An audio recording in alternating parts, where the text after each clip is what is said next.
Hello everyone, and welcome to our video series on the tithe as a foreshadowing of the Messiah. And today we will establish through scripture that the tithe is associated with the priesthood.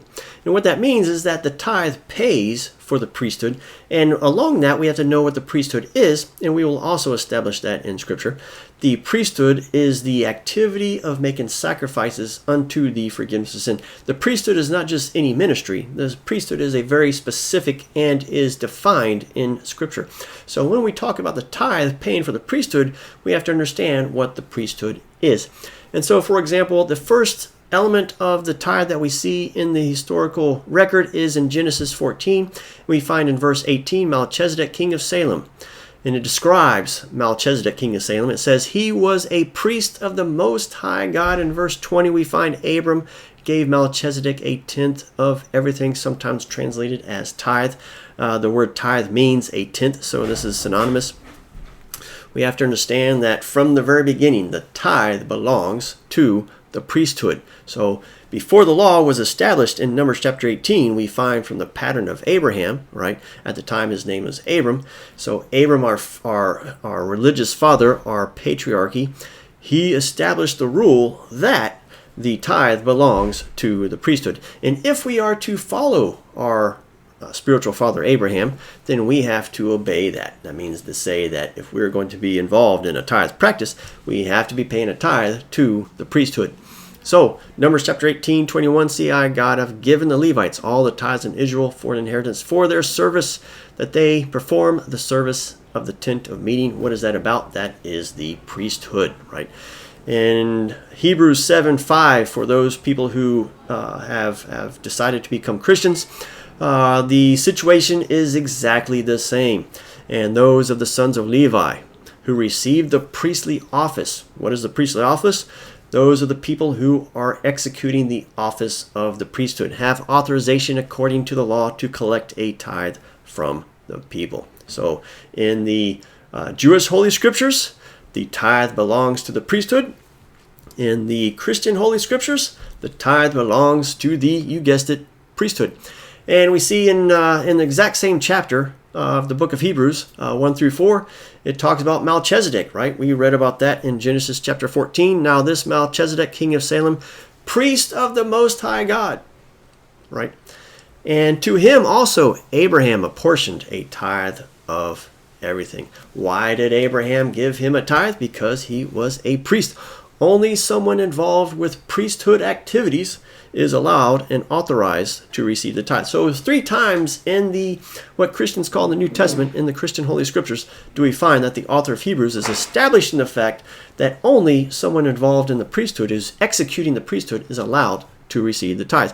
We see in verse 2, Abraham gives the tithe to this priest. In verse 4, Abraham gives a tithe to this what priest? It is the verse right after that we read in the prior slide, that only the priest, only the person who has received the priestly office is allowed to receive the tithe. In Hebrews 5:1, we have a very nice, tight definition of what the priesthood is all about. For every high priest is taken from among the people and appointed to represent them before God, to offer both gifts and sacrifices for sin, right? The priesthood is all about offering sacrifices for sin. We cannot lose sight of that, because if someone shows up and says, I want the tithe, our question to that person must be, well, let me see your altar. Let me see where you're making sacrifices unto the forgiveness of sin. Because if he cannot show that, or if she cannot show that, well, then he's playing games with us.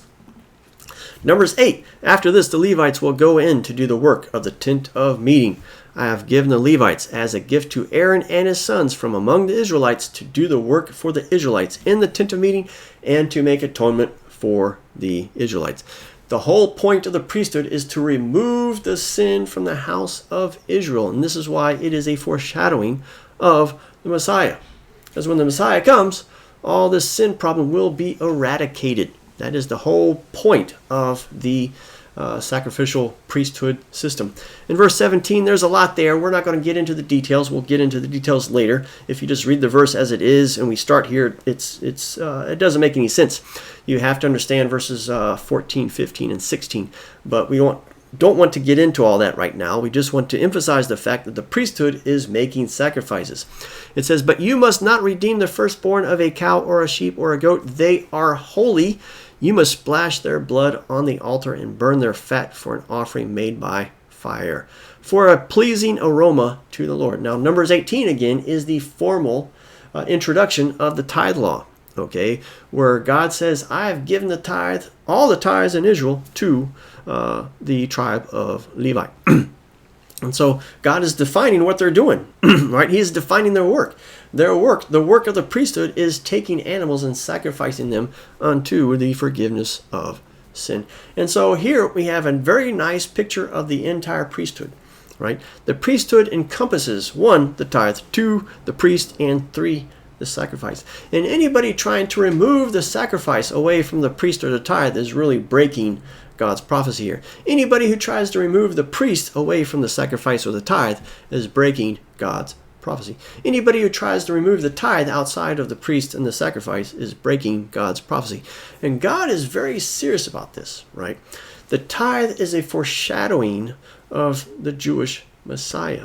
And anybody who tinkers with the tithe, anybody who tinkers with the sacrifice, anybody who tinkers with the priesthood and tries to redefine it and tries to apply it to some other system, is what they are doing is they are hiding the Messiah from the house of Israel, which is something that no one should do, because they will have to stand before God and have to answer a few questions. God is going to say, "Why did you manipulate my tithe law so that the Messiah would be hidden from the house of Israel?" So first and foremost, we want to understand from the tithe law is that the tithe pays for the priesthood, and the priesthood is all the ritual activities that go into making sacrifices unto the forgiveness of sin.